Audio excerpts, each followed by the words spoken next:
Video बघत असलेल्या प्रत्येकाला महाप्रपंचातर्फे तेजस तुंगारचा सप्रेम जय शिवराय, सप्रेम जय श्रीराम. मित्रांनो, 2019 ला महाराष्ट्राच्या मतदारांच्या पाठीत खंजीर खुपसला गेला. त्यांच्यासोबत प्रतारणा केली गेली आणि उद्धव ठाकरे यांनी महाविकास आघाडीमध्ये सामील झाले.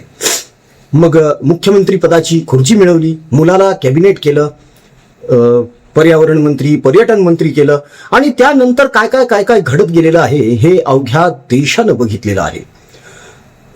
मनसुख हिरेंची हत्या, सचिन वाजे, 100 कोटींची वसुली, अनिल देशमुखांचा गैरकारभार, याला सगळ्यांना पवारांचा असलेला पाठिंबा, त्यानंतर अर्णब गोस्वामीला घरातून उचललेलं, जणू काही तो अतिरेकी आहे. केतकी चितळेला सुद्धा दुसऱ्याची कोणाची तरी कविता शेअर केली म्हणून तुरुंगात डांबण्यात आलं होतं. त्यानंतर पत्रकारांवर सुद्धा गुन्हे दाखल करण्यात आले होते. जो कोणी यांच्या विरोधामध्ये काही बोलेल किंवा यांच्या चुका दाखवेल त्यांच्यावर यांनी गुन्हे दाखल केले, त्यांच्यावर अत्याचार केले. एका नेव्ही ऑफिसरला सुद्धा मारलं यांनी, त्याचा डोळा फोडला होता नेव्ही ऑफिसरचा. म्हणजेच काय तर एकंदर बेबंदशाही महाराष्ट्रामध्ये सुरू होती. अशीच बेबंदशाही गेल्या कित्येक वर्षांपासून पश्चिम बंगालमध्ये सुरू आहे ममतातर्फे. ममता बॅनर्जी या त्यांच्या गुंडांकरवी हिंदूंना धमकावत आहेत, हिंदूंना मारत आहेत, हिंदूंवर अत्याचार करत आहेत. बंगाली हिंदू हे ममता बॅनर्जी यांना त्रासलेले आहेत. कधी एकदा या त्रासातून सुटका होते अशी त्यांची सध्या अवस्था झालेली आहे. मित्रांनो, एक गोष्ट मात्र खरी आहे, ज्यांच्या मनामध्ये खिलमिश आहे ना, ज्यांच्या मनामध्ये फक्त मुस्लिम लांगुल चालणं आहे, तिथे हिंदूंसोबत अत्याचार होणारच. परिस्थिती तर अशी आहे की कदाचित ज्याप्रमाणे काश्मीरमधून काश्मीरी पंडित हाकलून देण्यात आले, त्याचप्रमाणे ममता बंगालमधून, पश्चिम बंगालमधून हिंदू हाकलून द्यायचे आहेत आणि म्हणूनच हे सगळं काही सुरू आहे. मित्रांनो, पश्चिम बंगालमधल्या काही सामान्य नागरिकांची मुलाखत घेण्यात आली. त्यांना त्यांचं मत विचारण्यात आलं की तुम्हाला नेमकं आता कोणाचं सरकार हवं आहे. आपल्याकडचे काही नेते असं म्हणत आहेत की पश्चिम बंगालमध्ये वाघिणीसारखी लढती म्हणे ममता बानू. कोण म्हटलंय? उद्धव ठाकरे, ज्यांना बीएमसी वाचवता आली नाही, ज्यांना महाराष्ट्र विधानसभामध्ये रेस्ट ऑफ महाराष्ट्र फक्त 10 सीट्स निवडून आणता आलेल्या आहेत. ते म्हणतायत की बघा बघा, ती वाघिणी सारखी लढतीये. म्हणजे बकरीने वाघिणीची पाठ थोपटावी का आता? असा काही प्रकार आहे का? मॅ मॅ करत राहायचं फक्त फेसबुक लाईव्ह घेऊन. मित्रांनो, एक गोष्ट खरी आहे की ममता बॅनर्जी या जर निवडून आल्या ना पुन्हा, तर पश्चिम बंगालची परिस्थिती अत्यंत भीषण होणार आहे. कशी ती आजच्या व्हिडिओमध्ये तुम्हाला सविस्तरपणे कळणार आहे. आपण कर्करोगग्रस्त रुग्णांची जी सेवा करतो, जे अन्नदान करतो, त्यासोबतच आता आपण वृक्षरोपण मोठ्या प्रमाणावर करणार आहोत. पाण्याच्या बाटल्यांसारख्या ऑक्सिजनच्या बाटल्या विकत घ्यायच्या नाहीयेत. म्हणूनच आपल्या प्रियजनांसाठी, स्वकीयांसाठी, त्यांच्या उज्ज्वल भविष्यासाठी, स्मृतीसाठी, आठवणींसाठी एक वृक्ष, एक कुंपण आपण लावायलाच पाहिजे. मित्रांनो, सगळ्यांना झाडाखाली गाडी लावायची आहे, मात्र झाड कोणालाच लावायचे नाहीये. असं करू नका प्लीज. झाड लावण्यासाठी, कुंपण करण्यासाठी परिवाराला मदत करा, सहकार्य करा.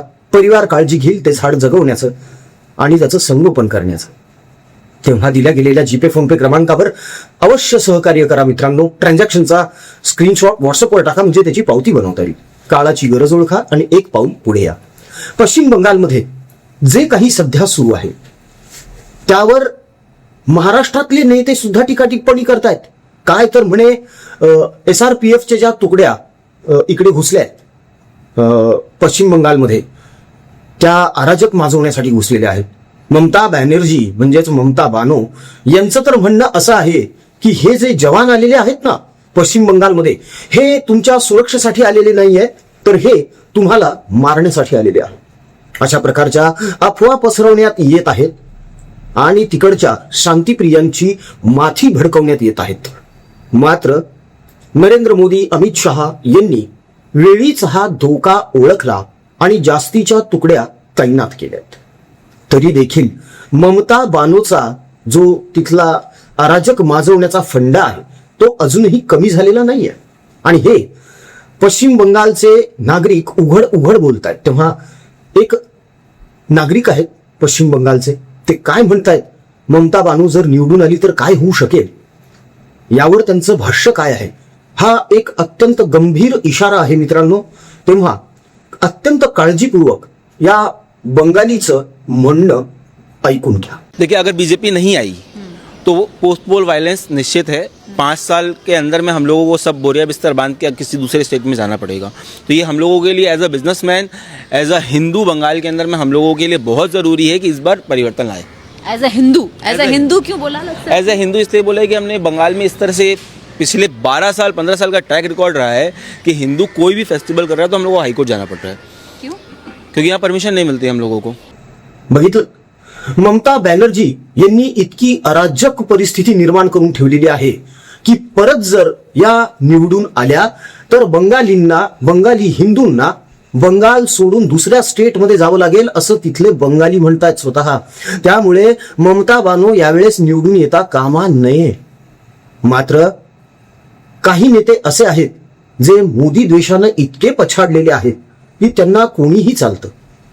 पण इथे एक गोष्ट नमूद करण्यासारखी आहे मित्रांनो. अनेकांचं म्हणणं असं आहे, म्हणजे हेच इंडिया आघाडीचे जे नेते आहेत त्यांचं म्हणणं असं आहे की ममता बानो या तिकडे निवडून येणार आहेत पश्चिम बंगालमध्ये. कोणी काहीही म्हणो, एक्झिट पोल काहीही असू देत, मात्र पश्चिम बंगालमध्ये ममताचंच राज्य असणार आहे. पण हे खूप विचार करायला लावणारं वाक्य आहे मित्रांनो. त्याचं कारण असं आहे की SIR झालेला आहे. SIR मध्ये लाखो बोगस मतदार जे वारलेले आहेत, मेलेले आहेत, स्थलांतरित झालेले आहेत, त्यांची नावं कट करण्यात आलेली आहेत. विचार करा, अँटी इन्कम्पन्सीचा फटका किती मोठा बसलेला आहे की पहिल्या टप्प्याच्या मतदानामध्ये जवळपास 92% वर मतदान झालेलं आहे. असं म्हणतात की जेव्हा खूप मोठ्या प्रमाणावर मतदान होतं ना, तेव्हा उलटफेर होत असतो. आणि हा उलटफेर भारतीय जनता पक्ष आणि NDAच्या पथ्यावर पडण्याची दाट शक्यता आहे. तिकडे तामिळनाडूमध्ये सुद्धा रणधुमाळी सुरू आहे. विजय थलापती वेगवेगळे आश्वासनं देत आहेत, रेवडी वाटत आहे. काय तर म्हणे सोनं देणार आहे, साड्या देणार आहे, महिलांना पैसे देणार आहे, भरपूर खैरात वाटली चालली आहे सध्या. त्या धर्तीवर पश्चिम बंगालमध्ये मात्र ममता बॅनर्जी यांनी अशा काही रेवड्या वाटलेल्या नाहीयेत. त्यांचा एकच फिक्स अजेंडा आहे की भाजपला मदत करू नका, NDAला मदत करू नका. तुम्ही जर NDAला मदत केली तर तुमचं नाव, गाव, पत्ता, तुम्ही काय काम करता, तुमची पोरं कोणत्या शाळेत जातात, तुम्ही कुठे जातात, तुमची दिनचर्या काय आहे, सगळं मला माहित आहे. निवडून आल्यानंतर एकेकाकडे बघते, अशी उघड धमकी प्रशासकीय अधिकारी, निवडणूक अधिकारी यांना तर दिलेलीच आहे. सोबतच सामान्य जनतेला, सामान्य मतदाराला सुद्धा ममता बानूनं धमक्या दिलेल्या आहेत. तुम्हाला घरात घुसून मारण्यात येईल असं सांगण्यात आलंय. सगळ्यात महत्वाचं म्हणजे SRPFच्या तुकड्या तैनात होत्या. पहिल्या टप्प्याचं जेव्हा मतदान चालू होतं, त्या पहिल्या टप्प्याच्या मतदानाच्या वेळी सुद्धा जेव्हा आचारसंहिता लागू झालेली आहे तेव्हा सुद्धा ममताचे शांतिप्रिय गुंड हे प्रचार करत होते. मात्र SRPFच्या जवानांनी दांडके हातामध्ये घेतले आणि फोडून काढले, सगळे हाकलून लावले मतदान केंद्राच्या बाहेर, पिटाळलंय सगळ्यांना तिथून. चौकामध्ये सध्या तिथे जवान तैनात आहेत. यावर टिप्पणी करत असताना आपले महान तिन्ही त्रैलोक्याचे बेस्ट CM, माजी बेस्ट CM असं म्हणतात की पश्चिम बंगालमध्ये सध्या मतदार आणि नागरिक कमी आणि जवानच जास्त झालेले मिलिटरीचे म्हणे. गरज आहे ना त्याची गरज आहे. कारण पश्चिम बंगालचा जर काश्मीर होऊ द्यायचं नसेल तर हे गरजेचं आहे मित्रांनो. हे खरंच गरजेचं आहे. कारण ममता बॅनर्जी यांनी जो काही धुमाकूळ घालून ठेवलेला आहे तो कल्पने पलीकडचा आहे. ममता बॅनर्जी यांना तर पश्चिम बंगालमध्ये डायरेक्ट ऍक्शन डे करायचा आहे, सोहरावर्दीने जसा केला होता ना तसाच. मात्र यावेळी हे इतकं सहज शक्य नाहीये. हिंदू जागरूक झालेला आहे, त्याला कळून चुकलेलं आहे की आपलं भलं कशात आहे.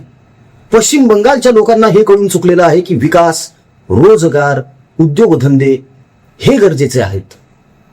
त्यामुळे ऑटोमॅटिकली एनडीएची लोकप्रियता वाढत चालली आहे. खरं तर गेल्या वेळेसच हा उलटफेर होणार होता, मात्र गणित फिसकटलं होतं. मात्र यंदा नरेंद्र मोदी, अमित शहा, शुवेंदू अधिकारी यांच्या प्रयत्नांना यश लाभतंय. आता 29 तारखेला दुसऱ्या टप्प्याचं मतदान आहे. तिकडे 2 टप्प्यामध्ये मतदान आहे. 29ला दुसऱ्या टप्प्याचं मतदान आहे आणि 4 तारखेला म्हणजे 4 मेला या निवडणुकीचा निकाल लागणार आहे.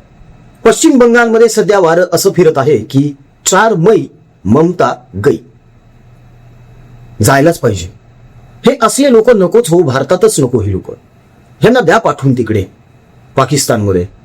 ममता बानो सारख्या नेत्यांना पाकिस्तानमध्ये हाकलून द्यायला पाहिजे, पाठवून द्यायला पाहिजे. तुम्ही तिकडे पंतप्रधान बना, राष्ट्रपती बना, तिकडचे काहीही बना, हरकत नाही.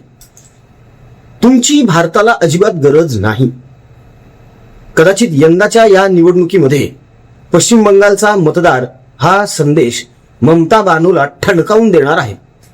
शक्यता तर तीच दिसत आहे, चित्र तर तसंच दिसत आहे मित्रांनो. शुवेंदू अधिकारी यांनी तर जाहीरही करून टाकलंय की 152 पैकी 125 सीट एनडीए जिंकतंय पहिल्या टप्प्यामध्ये.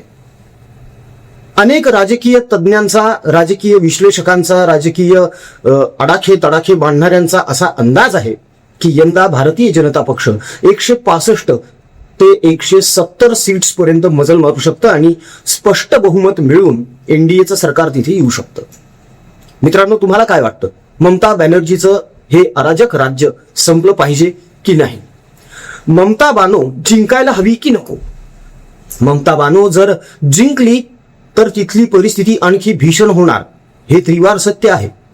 आणि ममता बानो जर पराभूत झाली तरी देखील ती काडी काम करतच राहणार आहे, अराजक माजवतच राहणार आहे आणि हे दाखवून देण्याचा प्रयत्न करणार आहे की बघा, मी होते तेव्हा शांतता होती, मी गेले आणि शांतता भंग झालेली आहे. हे करायला सुद्धा ही बया कमी करणार नाही. मात्र गृहमंत्र्यांनी या गोष्टीची पूर्ण खबरदारी घेतलेली आहे. असं ऐकिवात आहे की निवडणुकीनंतरही जवानांच्या काही तुकड्या या काही महिने पश्चिम बंगालमध्येच राहणार आहेत.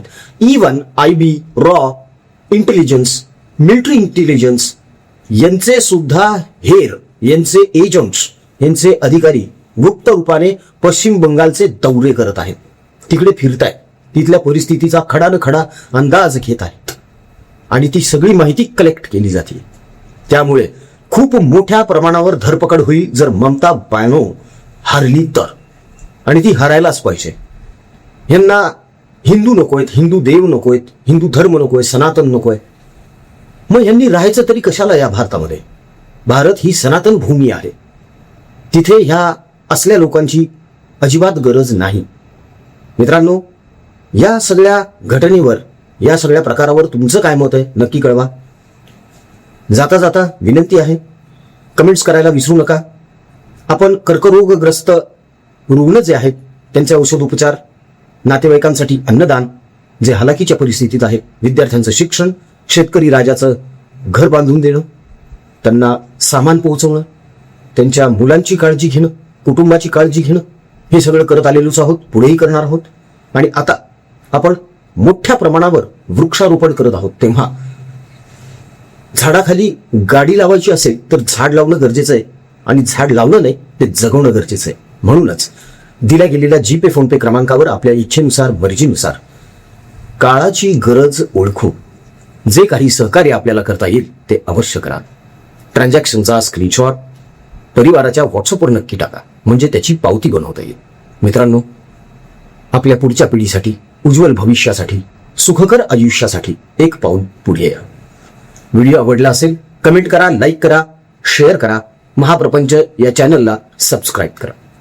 जय हिंद, जय महाराष्ट्र, वंदे मातरम, जय शिवराय, जय शंभूराजे, जय भवानी, जय जगदंब, भारत माता की जय, जय श्रीराम.